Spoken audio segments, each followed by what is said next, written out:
For centuries, Corpus Christi has been a cornerstone of Catholic tradition, a time of reverence, processions, and miracles. But what if there is more to this story than meets the eye? What if the origins of this holy event are not as divine as they seem? What if, hidden within the rituals and symbols, there is a truth so unsettling, so terrifying, that it has been buried for centuries? The year is 1208. The world is cloaked in darkness, not just the literal darkness of a world without electricity, but a spiritual darkness, a time of plague, war, and fear.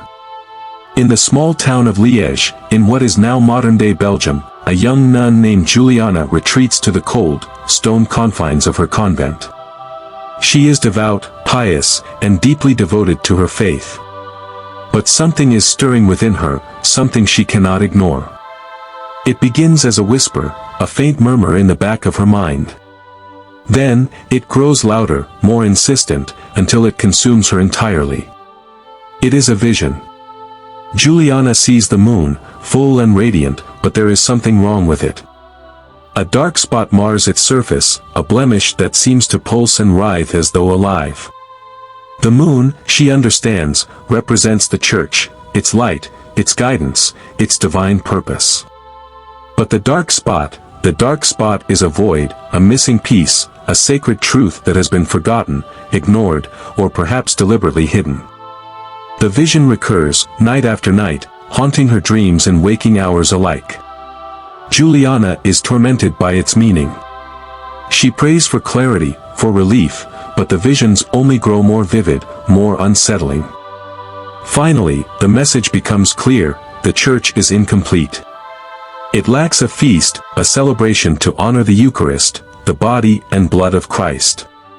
This, she believes, is the dark spot on the moon, the absence of this sacred observance. But why her?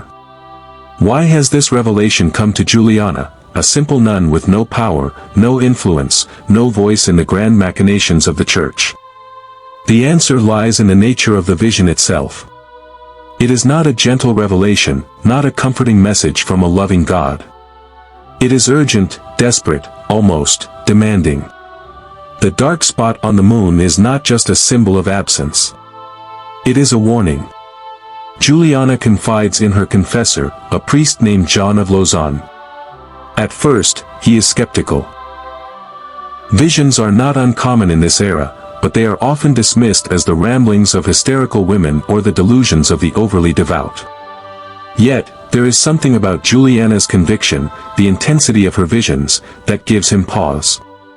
He begins to document her experiences, to share them with others. Slowly, the idea of a new feast begins to gain traction. But not everyone is convinced.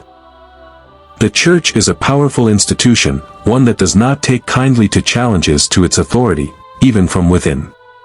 Juliana's visions are met with suspicion, with whispers of heresy, with accusations of madness.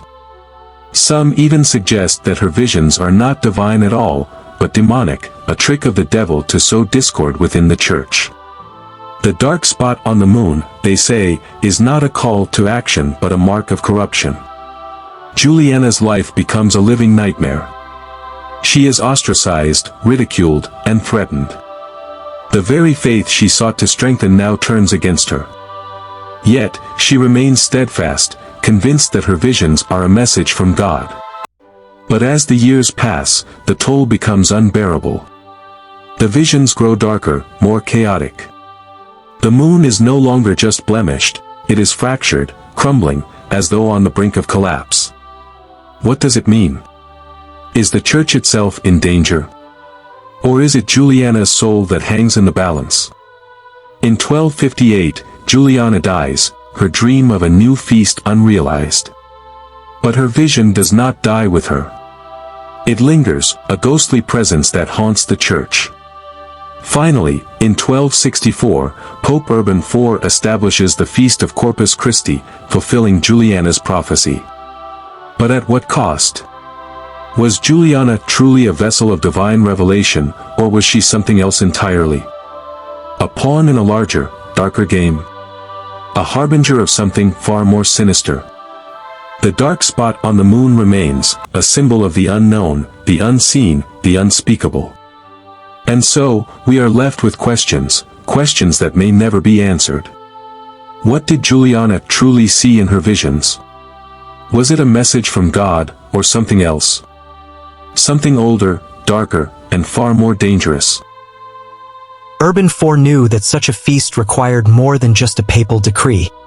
It needed a soul, a liturgical and theological foundation that would inspire the faithful for generations to come. For this task, he turned to one of the greatest minds of the age, St. Thomas Aquinas, a Dominican friar and theologian whose brilliance was already reshaping the Church's understanding of faith and reason. It was in the quiet halls of the papal court in Orvieto, Italy, that Pope Urban IV summoned Thomas Aquinas. The Pope had heard of Thomas's profound writings on the Eucharist, particularly his ability to articulate the mystery of transubstantiation.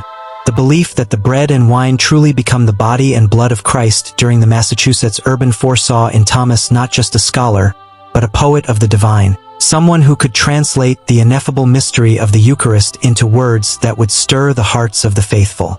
With great solemnity, the Pope entrusted Thomas with the task of composing the liturgical texts for the new feast of Corpus Christi. This was no small assignment.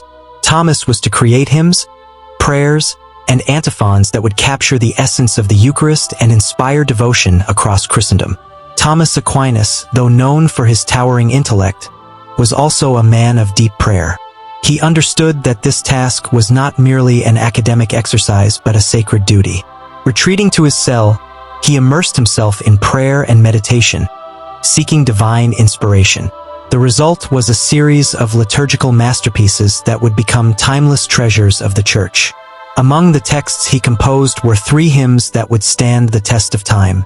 Pange Lingua, a majestic hymn that begins with the words, "Sing, my tongue, the Savior's glory," and culminates in the famous Tantum Ergo, a hymn of adoration often sung during benediction of the Blessed Sacrament. O Salutaris Hostia, a short but profound hymn that praises the Eucharist as the saving victim who opens the gates of heaven. Sacris Solemnius, a hymn that reflects on the mystery of the Eucharist and the Last Supper, with its most famous section being Panis Angelicus, Bread of Angels. These hymns were not just theological statements. They were poetic expressions of awe and reverence for the Eucharist. Thomas's words were imbued with a deep sense of wonder, capturing the mystery of Christ's presence in the sacrament. The first celebration of Corpus Christi took place in 1264, shortly after Pope Urban IV issued the papal bull Transituris de Hoc Mundo, officially establishing the feast. The city of Orvieto, where the Pope resided, was chosen as the site for the inaugural celebration. The streets were adorned with flowers, and the faithful gathered in great numbers, their hearts filled with anticipation. Thomas Aquinas himself was present, his hymns sung for the first time in the solemn liturgy. As the choir intoned the words of Pange Lingua and Tantum Ergo, the air seemed to shimmer with a sense of the divine. The Eucharist, carried in a golden monstrance, was processed through the streets, a visible sign of Christ's presence among his people. It was a moment of profound unity and joy, a testament to the power of the Eucharist to bring heaven to earth.